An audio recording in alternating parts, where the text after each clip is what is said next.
Bonjour à toutes et à tous. La question du jour. Les enfants mineurs sont des clients dans leur propre camp. Les mineurs sont des clients dans des écoles publiques et des lycées. Cette situation est majoritairement dramatique et bouleverse les esprits les uns et des autres. Ils sont assis toute la journée, à même sur le sol, comme des esclaves, dans des poulaillers et des cabanes. Loin d'imaginer que ces endroits remplacent des salles de classe, des écoles publiques et des lycées. Dans l'exécutif du droit des enfants mineurs, l'éducation initiale doit être garantie à chaque enfant en promulguant la Convention internationale, quel que soit son statut social. Il s'agit d'une exigence fondamentale essentielle au développement de l'enfant qui apparaît déterminante, surtout chez les plus vulnérables. Parmi eux, on retrouve des mineurs non accompagnés, des enfants se retrouvant abandonnés, délaissés, négligés, maltraités dans leur propre camp, sans aucune intervention d'aide de l'État depuis des décennies. Ils sont livrés à eux-mêmes avec des familles et des enseignants qui font leur devoir d'enseignement malgré qu'ils perçoivent une rémunération minable. Les enfants mineurs et les enseignants sont privés de tout ce qui peut être bénéfique pour une éducation de qualité. À ce titre, leur éducation civique est bafouée. La prise en charge est archi nulle et demande l'éligibilité immédiate dans le contexte d'apprentissage à l'apprenant. Depuis des décennies, les enfants mineurs se recèlent pour la cotisation puis suivre l'éducation civique. Des sommes colossales sont exigées dans leur propre camp pour des bénéfices aux bénéficiaires qui ne cherchent pas à comprendre leur situation de vulnérabilité. En même temps, ils se retrouvent recadencés et en proie avec les difficultés de se procurer des fournitures scolaires adaptées à leur équilibre scolaire. La situation dégradante continuelle des enfants mineurs dans ce cas nous confirme que les enfants mineurs font des bénéfices aux bénéficiaires au déprimant des exclusions dans leur propre camp.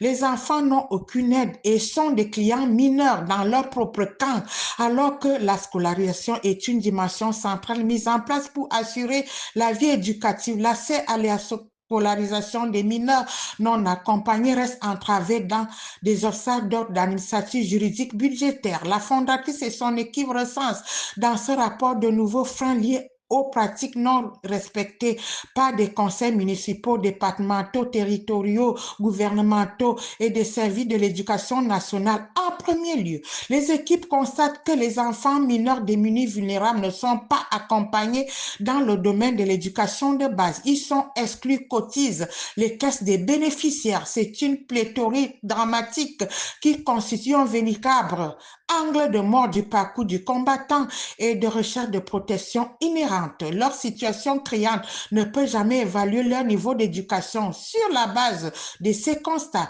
la fondatrice et ses équipes proposent quelques recommandations qui vont servir à accompagner les enfants mineurs scolarisés.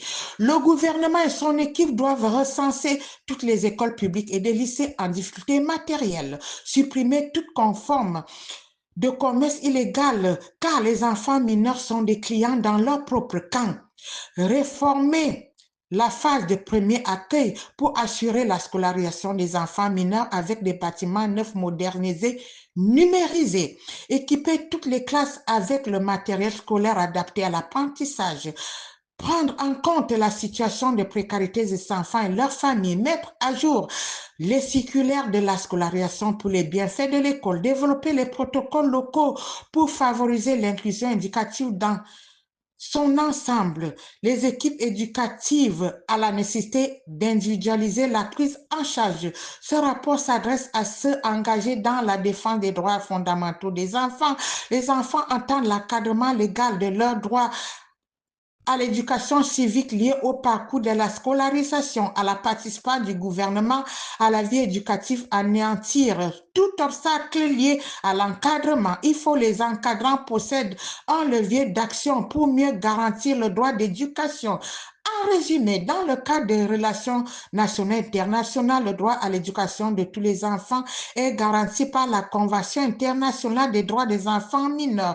L'exercice de ce droit s'effectue sur la base de l'égalité des chances en rendant l'école obligatoire et la non-discrimination ni exclusion prématurée, encourager l'accessibilité par les biais des moyens prioritaires en favorisant la régularité de la fréquence scolaire, favoriser l'épanouissement en inculquant le respect des droits de l'homme, des libertés fondamentales et ses parents sont identifiés à préparer l'enfant à vivre dans une société libre, éclairée, tolérante, en lui enseignant le respect de son environnement scolaire éducatif. À partir de entre 2025, ce droit doit être garanti à chaque enfant mineur dans son camp d'intervention d'éducation.